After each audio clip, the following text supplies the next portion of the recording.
Graduation day was supposed to be mine. I'd rehearsed that walk across the stage in my head 1,000 times, imagining Dad's proud smile, the bouquet in his hands, the applause. But when the moment came, he walked past me, past my outstretched arms, and gave the flowers to Emily, my sister, the one not graduating. The crowd murmured, my smile froze, and then Principal Bennett stepped forward, concern in her eyes. "Can I speak with you after the ceremony?" she asked. That question cracked the first layer, of silence, of history, of everything I thought I knew about my family. I used to believe I was just quiet, the kind of daughter who stayed in the background, who didn't demand too much. Maybe that was why no one noticed when I stopped trying. Emily was the star of every room. She was younger, louder, prettier. The kind of girl who knew how to shine.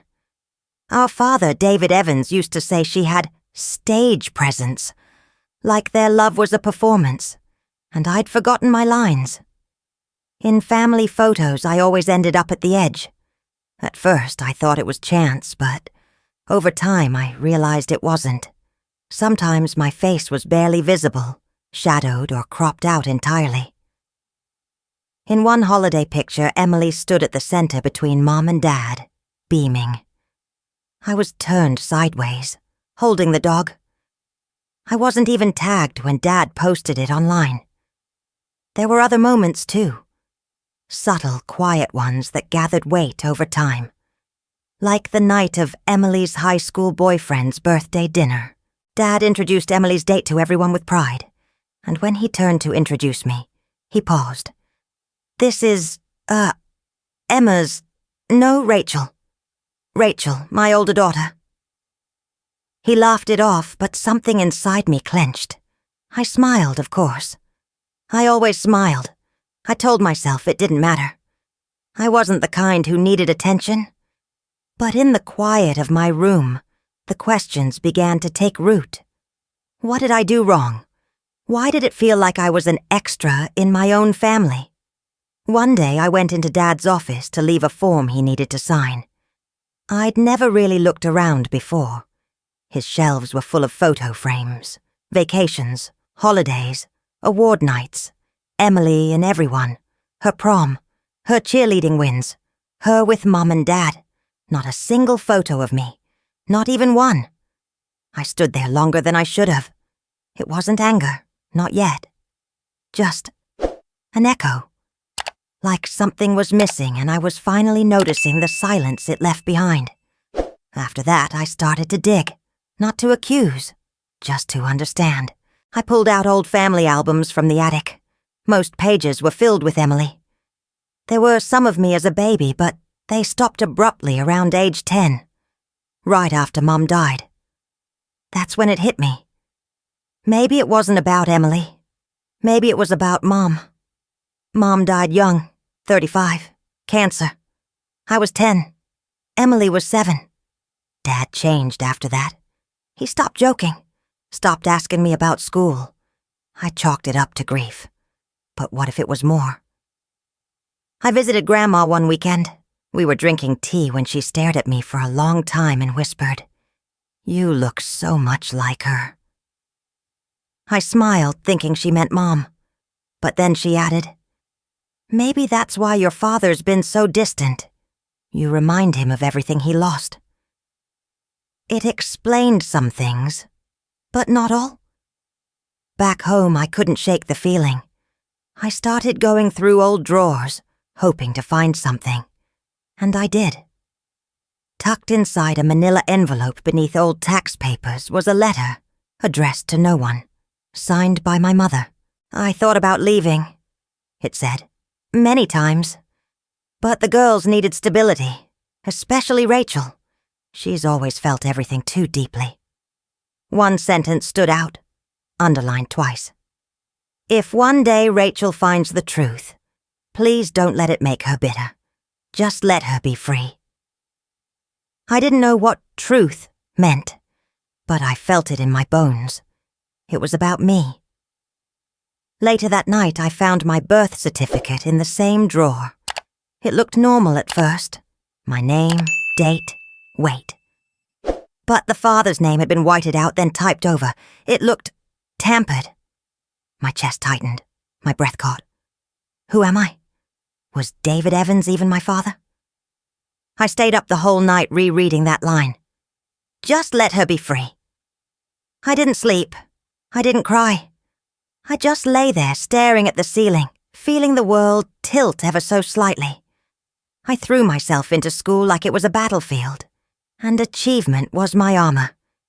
If love couldn't be earned, maybe pride could. I studied harder than ever, harder than late nights blurred into early mornings. I worked 2 jobs on campus, led a research team, and even volunteered at the Women's Center. I became the face of a scholarship program no one in my family ever mentioned. Graduation was my moment, my chance to be seen. Weeks before the ceremony, I started planning. I booked my cap and gown, chose my outfit, practiced walking in my heels. I even picked out a bouquet, white tulips and yellow peonies, Mom's favorites. I'd saved enough to buy them myself, but still sent Dad a photo of the arrangement, just in case. Thought you might like to bring these, I wrote in the message, then hesitated before adding, I hope I make you proud. He replied with a simple thumbs up. No words, no sentiment, just an emoji. But I held on to it like it meant something, like it was permission to hope. I also wrote him a letter, an actual letter in ink, folded neatly and mailed to his house even though we texted sometimes. I told him how hard I'd worked, how I wished Mom could see me, how I hoped he'd be there, really be there. Not just as a body in the crowd, but as my father. The day of graduation came faster than I expected. The auditorium buzzed with excitement. Families in their best clothes carried balloons and flowers. I spotted Dad in the 4th row, dressed in a pressed shirt, next to Emily. They looked coordinated. Her dress matched the bouquet. The bouquet. It was the one I picked. I froze. My fingers twitched. My stomach twisted. Emily was holding it. She laughed at something Dad said, adjusting the ribbon, the same silver one I had carefully chosen weeks ago. I stared so long I didn't hear my name the first time. When I finally stepped onto the stage, my smile was mechanical. Applause echoed. Flashes went off. But all I saw was that bouquet in the wrong hands. After the ceremony, while everyone hugged and celebrated, I wandered through the crowd like a ghost. People I barely knew congratulated me. Professors offered handshakes. I looked for Dad. I found him beside Emily, taking a photo with her in his arms. She was holding the flowers. I waited. He didn't look my way. And then, out of nowhere, a voice beside me. Miss Evans. I turned. Principal Bennett stood there, kind but firm. Her eyes scanned my face like she already knew. Can I have a moment of your time? I followed her inside, my gown dragging slightly. The noise of the crowd faded behind us. She led me into her office, closed the door gently. I saw what happened, she said. You're not the first student I've watched get passed over by a parent. But something about today felt heavier. I didn't respond. I didn't trust my voice. She walked to her desk and picked up an old photo, handed it to me. It was a young woman, smiling, standing beside another woman, Principal Bennett, maybe 20 years younger, and the smiling woman looked exactly like me. That's your mother, she said. Anna. I blinked. You knew her. She was my roommate in college. We lost touch for years. Until she showed up here, enrolling you. She told me everything. Not just about you, about your father. Or rather, the man who raised you. My hands trembled. She never meant to keep you in the dark, the principal continued. But she was scared of him, of what he might do if the truth came out. My throat burned. What truth? But I already knew. Or maybe I'd always known. We sat in silence. She didn't push. She just waited. When I got home that evening, I didn't cry. I didn't scream. I opened the photo album again, flipped to the last picture of Mom holding me, years before the cancer. Her eyes were tired, but her arms were wrapped around me like I was the only thing keeping her standing. And then I remembered her lullaby. She used to hum the same tune every night, long after Emily had fallen asleep, only to me, like she knew. Like she was trying to say sorry in the only way she could. The day after graduation, I ordered a DNA test. I didn't tell anyone. Not Principal Bennett, not Grandma, not Emily. I simply spat into a tube, sealed the box, and mailed it off like it didn't carry the weight of my entire identity. I told myself I didn't care what the results would say, but I was lying. Every cell in my body screamed for clarity. While I waited, I started talking. At first, it was just for me, a way to breathe through the fog. I created a podcast and called it The Forgotten Firstborn. I recorded late at night, sitting on the floor of my tiny apartment, whispering into my phone. I didn't use names, I didn't point fingers. I just told the truth. My dad forgot the flowers. My sister caught them instead. Ever felt like you were erased in plain sight? Welcome. I didn't expect anyone to listen, but they did. The first episode had 10 downloads, then 100, then 1,000. Within a week, people were messaging me. Strangers, students, women, men, people who'd grown up like I had. Unseen, unheard, unchosen. I thought I was the only one.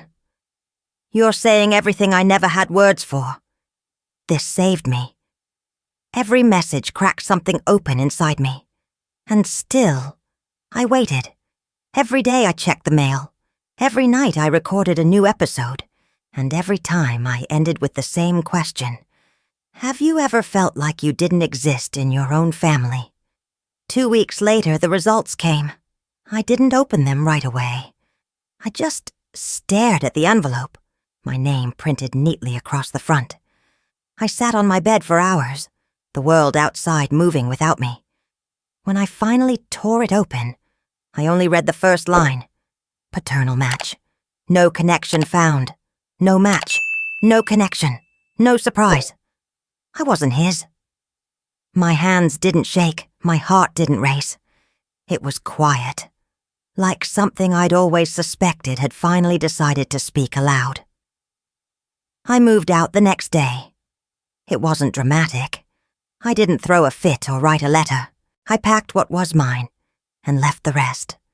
I signed a short-term lease on a studio across town and paid the deposit with scholarship money. I didn't tell Dad. I didn't tell Emily. I didn't owe them that. My world shrunk, then expanded. The podcast kept growing. People invited me to speak at events. Universities wanted me to guest lecture on narrative identity and family trauma. I shared my story, not to shame anyone, but to make sense of it. Then one evening, I got a message request. It was from Emily. We need to talk, please. I stared at the screen, unsure if I wanted to know what she had to say, but curiosity won. We met at a quiet cafe, the kind where no one asked questions, and the music was always too soft. She looked tired, not messy, just dimmed. I listened to your podcast, she said, not looking at me. I stayed quiet. I'm not here to defend him, or me. I just need you to know, being the golden child wasn't a prize. It was a performance, one I never auditioned for. She told me how Dad had shaped her into the ideal daughter. How every meal, every outfit, every grade was scrutinized. How she developed an eating disorder at 14. How the pressure of being perfect crushed her slowly. "I wasn't loved," she said. "I was displayed." I didn't cry, but I felt it, the sharp edge of guilt and understanding. She wasn't the villain, not really. We were both characters in someone else's story. Later that night, I pulled out an old photo album, one I hadn't looked at since I left. There was a picture of Emily, maybe 5 years old, sitting stiffly in a frilly dress, her smile forced. Dad's hand was tight on her shoulder. Mom stood behind them, her eyes on me, on the camera.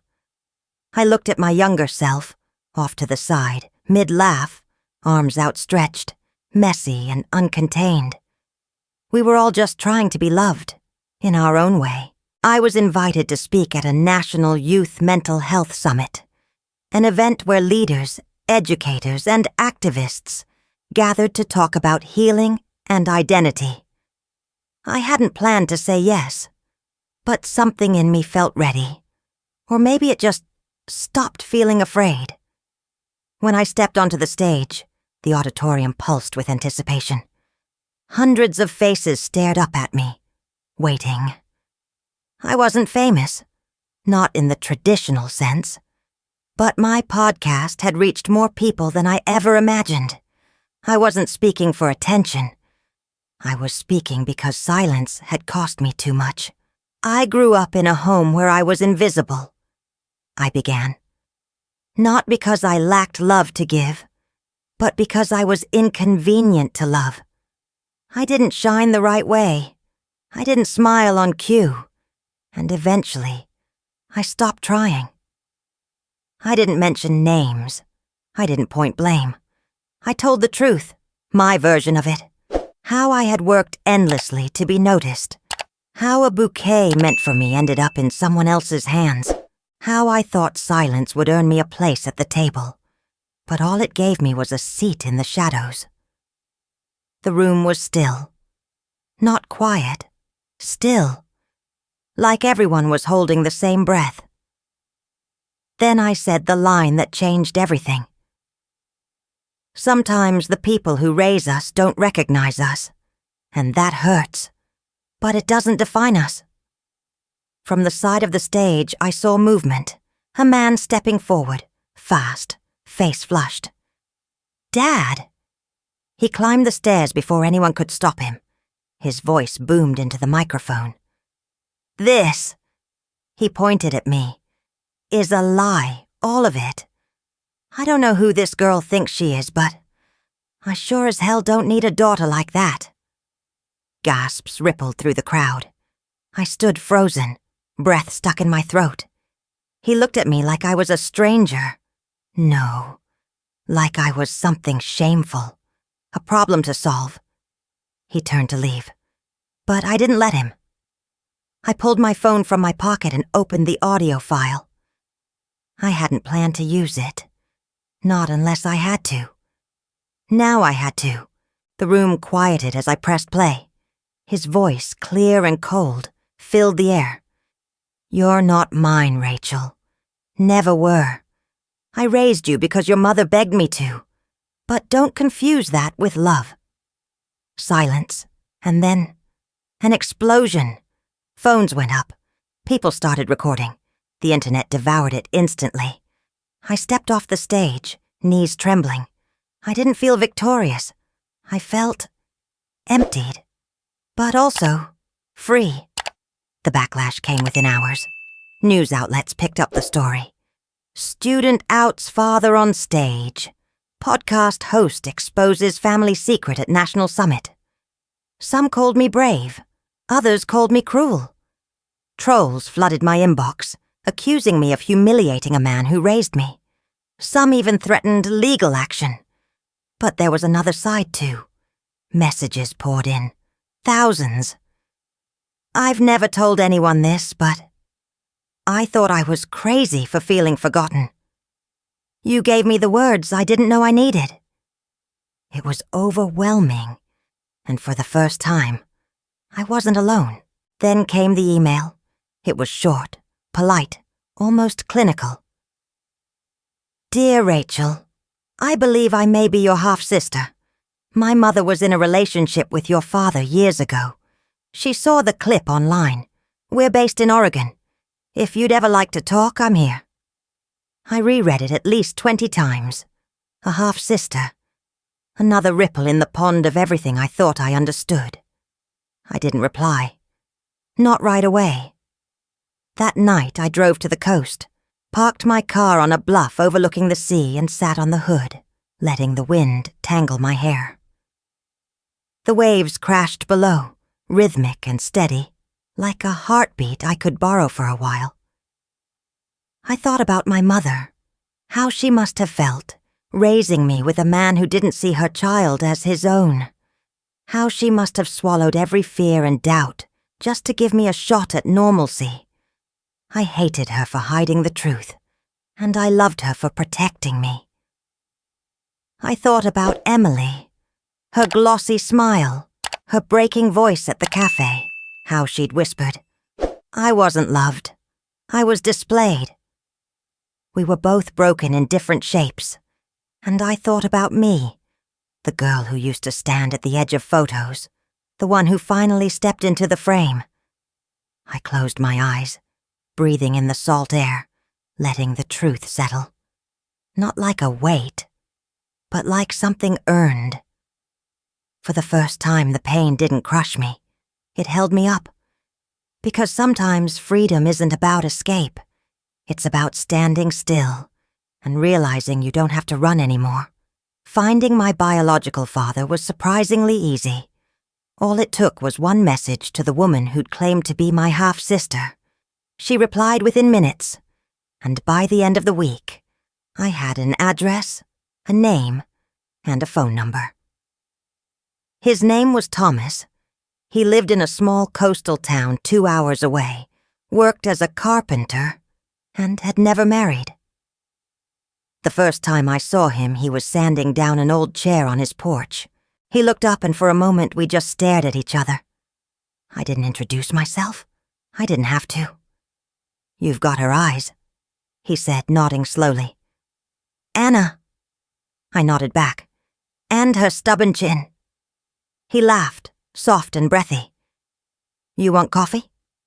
We didn't talk much that first day. We sat on the porch, 2 mugs between us, the chair he was working on creaking gently in the background. It wasn't awkward. It wasn't magic either. It just was.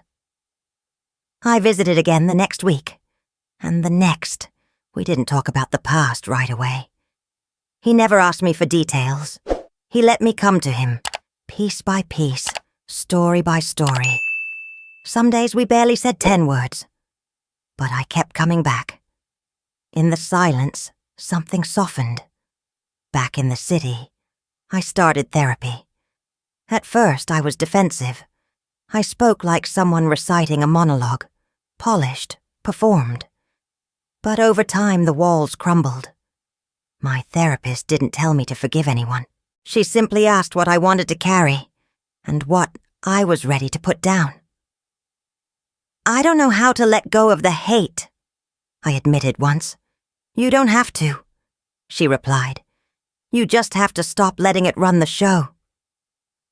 Forgiveness, I learned, wasn't for them. It was for me. It didn't excuse what they did. It didn't rewrite the pain. It simply meant I wasn't going to let it define my story anymore. Then one rainy afternoon, I got a package in the mail. No return address. Inside was a small worn notebook and a note. "I think this belongs to you. E." It was Mom's journal. Pages filled with her handwriting, messy and quick, like she always wrote when she couldn't sleep. She wrote about me, about Emily, about the choices she'd made, the guilt she carried, the things she wished she could undo. Near the back, tucked between pages, was a folded slip of paper. An ultrasound image. Written on it, in her handwriting, "Rachel, my first gift." I sat on the floor and cried harder than I had in years. Not because it hurt, but because for the first time, it didn't. That night I wrote the final season of the podcast, The first episode of Season 4 began differently. I used to think being invisible was the worst thing, but now I know, so is being seen only when you're useful. I called the season Unlearning Survival. It was about letting go, about relearning how to exist without apology, about growing into the kind of person I needed when I was younger. At the same time, I launched a scholarship program, The Overlooked Ones. It was meant for students who, like me, had been sidelined by family dysfunction, kids who didn't get the flowers, who showed up anyway. The applications flooded in. One morning, Emily called. She'd checked herself into a treatment facility for anxiety and disordered eating. She was scared, but she sounded clearer than I'd ever heard her. "I want to be someone I recognize," she said, "not just someone they built." Weeks later, she messaged again. She'd started working at a nonprofit for teen mental health. She was telling her story now, too. And then came the twist I didn't see coming. In the podcast's season finale, I recorded something unscripted. "I used to think I was just the victim in my family," I said. But healing forced me to look harder, to ask who I might have hurt while I was too busy being hurt. I talked about the friends I shut out, the cousin I mocked for crying, the classmate I ignored because she reminded me too much of myself. I wasn't just invisible, I admitted. I also made others invisible. I'm not proud of it, but I'm learning. It was the most downloaded episode of all time. That weekend, I walked past a playground near my apartment. I paused, watching the kids running, shrieking, falling, and laughing, like they had no idea life could ever be cruel. One little girl sat on a bench alone, staring at her shoes. Her mother was on the phone, pacing, not noticing. I wanted to walk over, say something. I didn't, but I smiled at her. She looked up, smiled back. It wasn't much, but it was everything. I hadn't seen him in over a year.